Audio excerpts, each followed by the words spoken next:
Shalom.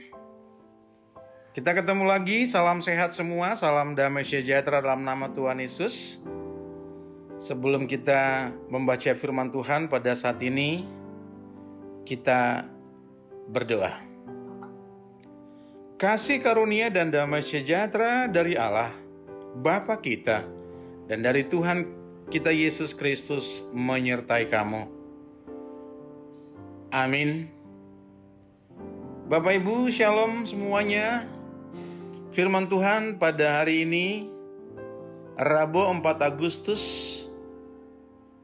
2021, tertulis dalam kitab Mazmur pasal 66 ayat 20. Terpujilah Allah yang tidak menolak doaku dan tidak menjauhkan kasih setianya daripadaku.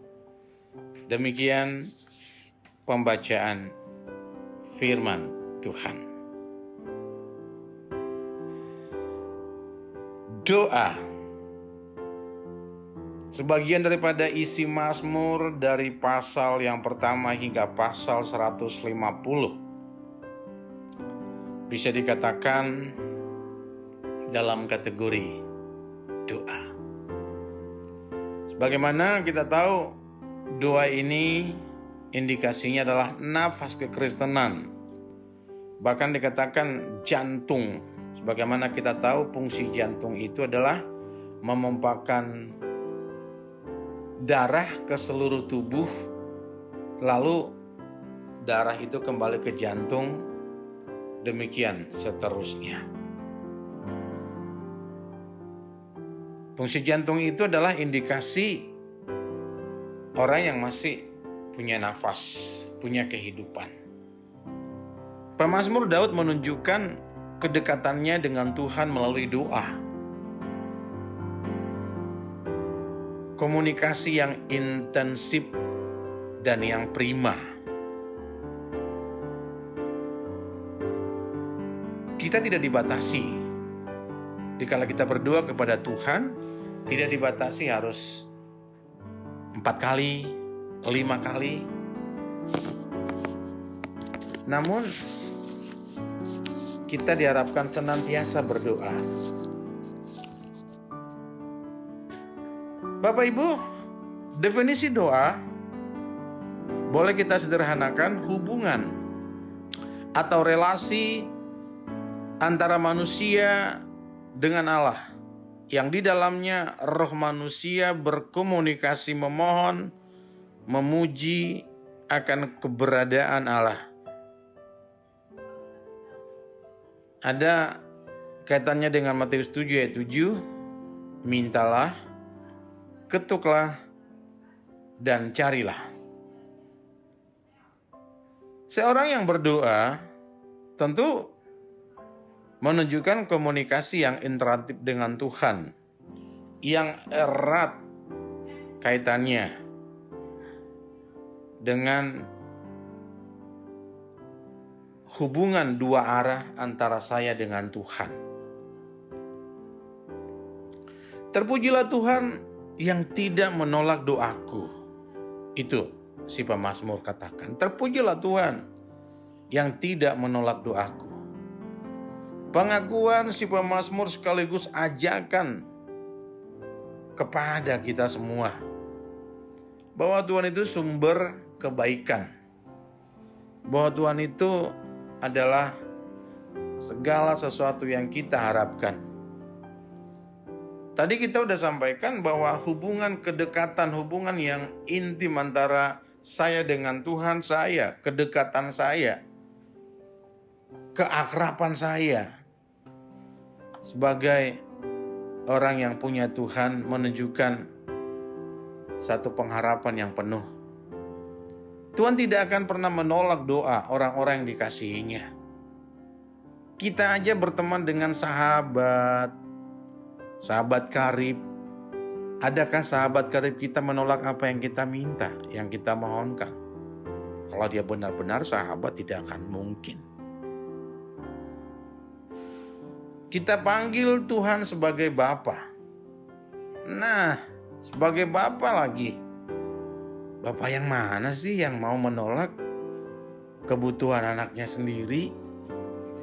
Apalagi anaknya itu pintar ambal hati bapaknya. Tentu orang tuanya akan luluh akan kebaikan hati seorang anak. Seorang bapak yang baik pasti mendengarkan seruan anak-anaknya. Bapak Ibu Saudara, bicara tentang doa, apalagi kita yang lahir di daerah ya. Sebenarnya kita sejak kecil diajari berdoa. Walaupun kita mungkin untuk ngomong aja belum lancar, tapi kita udah diajari berdoa. Met awon bainias rohakon sasadaho Jesus dengan kutoktong. Itu hafalan ya. Kalau sekarang dibandingkan lagu anak-anak, tutup matanya, lipat tangannya, kita berdoa kepada Tuhan. Ya, lebih kepada hafalan sih, ya.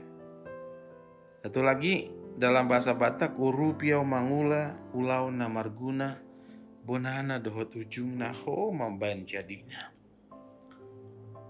Dengan dua kutipan kata-kata doa dalam bahasa Batak tadi, indikasinya memang khususnya kita HKBP secara kekristenan, kita sudah membudayakan doa.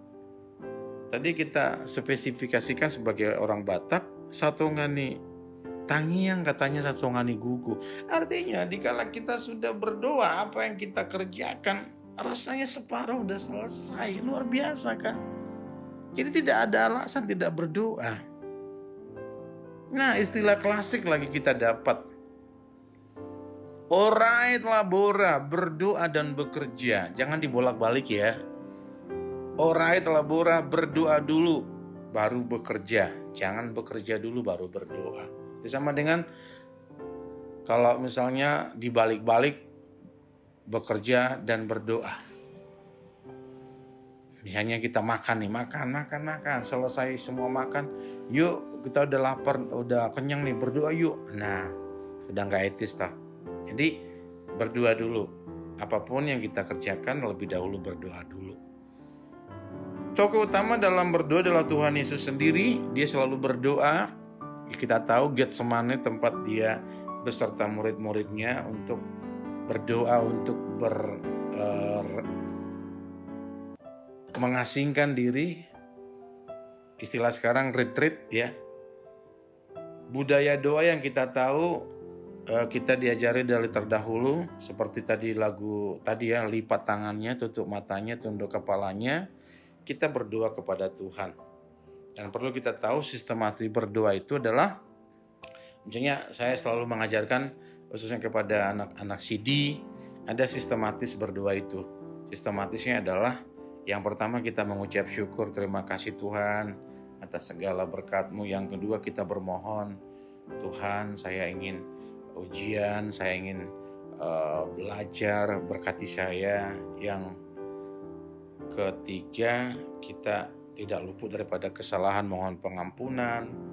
Yang berikutnya, setelah semua kita sampaikan, doa kita dalam alamat doa adalah in the name of Jesus, dalam nama Tuhan Yesus. Bapak Ibu, ada kidung pujian yang berhubungan dengan doa, mudah-mudahan bisa membantu kita untuk memahami fungsi doa dalam kehidupan kita. Bila kau rasa gelisah di hatimu, bila kalang kabut tak menentu hidupmu, ingat masih ada seorang penolong bagimu. Yesus tak pernah jauh darimu.